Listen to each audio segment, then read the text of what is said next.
భావజాలం ఇష్టం ఉన్న మహేందర్ కానీ రాజలింగం గారు కానీ ఉన్న ప్రతి ఒక్కరు పేరు పేరున శంకర్ కానీ పేరు పేరున ప్రతి తెలంగాణ జిల్లాలో ఉన్న నాయకులందరూ యువరాజ్యం నుంచి ఉండిపోయారు.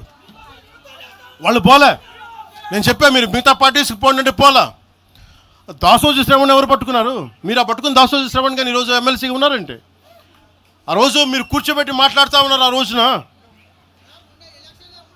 ఈరోజు కాంగ్రెస్ నాయకులు ఎవరో మాట్లాడుతూ ఉన్నారు, నువ్వేమి ఎలా వస్తావు చూస్తామని. ఇలాంటి ప్రగల్భాలే వైఎస్ రాజశేఖర రెడ్డి గారు ముఖ్యమంత్రిగా ఉన్నప్పుడు కాంగ్రెస్ యువజన కాంగ్రెస్ వాళ్ళు ఇలాగే మాట్లాడారు. ఆ రోజున తన్ని తగలేసాం ప్రతి ఒక్కరు వచ్చిన వాళ్ళు గుర్తుపెట్టుకోకండి. ఆ రోజు నాకు నిలబడిన తెలంగాణ యువత నిలబడ్డారు, బస్తీలో నుంచి ఉస్మానియా నుంచి వచ్చిన వాళ్ళు నిలబడ్డారు. ఆ రోజున రాజలింగం గారికి తెలుసు. ఆ రోజు కూడా చెప్పారు ఎలా వస్తుంది. నేను చెప్పా ఇలాగే ఇంటికి వస్తామని బెదిరించి, ఆఫీస్కి వస్తామని బెదిరిస్తే ఇంటి ముందు చైరేసి కూర్చున్నా. నాకు అలాంటి భయాలు లేవు.